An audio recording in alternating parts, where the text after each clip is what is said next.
এদিন এটা ল'ৰা আৰু এজনী ছোৱালীৰ মাজত ফেচবুকত ভাল বন্ধুত্ব হৈছিল।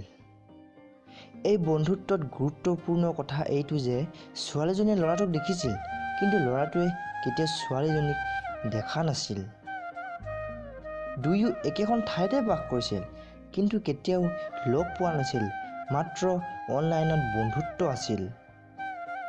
লাহে লাহে এজনে আনজনক ভাল পাবলৈ ধৰিলে, যেনেকৈ এটা ল'ৰা আৰু এজনী ছোৱালীৰ মাজত হয়। দুয়ো এজনে আনজনক বহুত ভাল পাবলৈ ধৰিলে, সদায় ঘণ্টা ঘণ্টা সময় মেছেজ কৰিছিল। তেনেকৈ এদিন দুয়োৱে ভাবিলে যে এই ভালপোৱাৰ চেহেৰা দেখুৱাব লাগে, আৰু তেতিয়া দুয়ো লগ কৰাৰ সিদ্ধান্ত কৰিছিল। দুয়োৱে সিদ্ধান্ত কৰিলে যে আবিল অহাকালি পাৰ্কত লগ কৰিব। ল'ৰাটোৱে সুধিলে, মই তোমাক কেনেকৈ চিনি পাম? তেতিয়া ছোৱালীজনীয়ে ক'লে যে মই পিংক ড্ৰেছত যাম আৰু হাতত বগা গোলাপ ফুল থাকিব। ল'ৰাটোৱে পিছদিনা আবেলি সময়ত বৰ আনন্দৰে ছোৱালীজনীক লগ কৰিবলৈ গৈছিল। তাত গৈ সি যি দেখিছিল সি আচৰিত হৈ গৈছিল।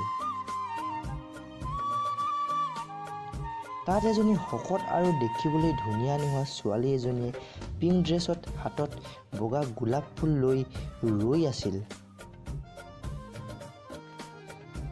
বয়সতো ল'ৰাজনতকৈ বহুত ডাঙৰ আছিল,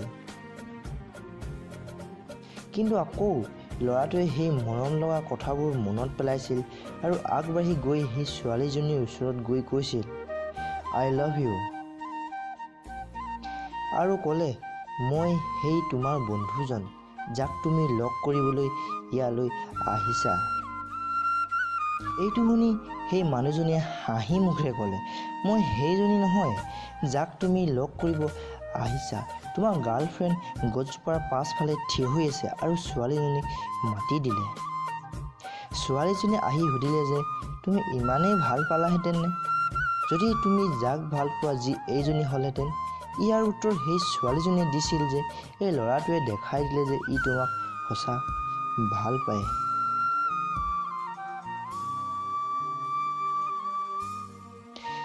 নহ'লে ই মোক দেখি ইয়াৰ পৰা গুচি গ'লহেঁতেন, কাৰণ মইতো ইয়াক চিনিও নাপাওঁ। ল'ৰাটোৱেও ক'লে, মই তোমাক ভাল পাইছিলোঁ, তোমাক নিজৰ সপোনত সজাইছিলোঁ। প্ৰতিটো সময়ত তোমাৰ মিঠা মিঠা কথাবোৰৰ সুগন্ধবোৰ অনুভৱ কৰিছিলোঁ, আৰু এইবোৰত তোমাৰ ফটোটো নাছিল। মই মাত্ৰ এইটো জানো যে মই তোমাক ভাল পাওঁ। ছোৱালীজনীয়ে এইটো শুনি ল'ৰাটোক সাবটি ধৰিল।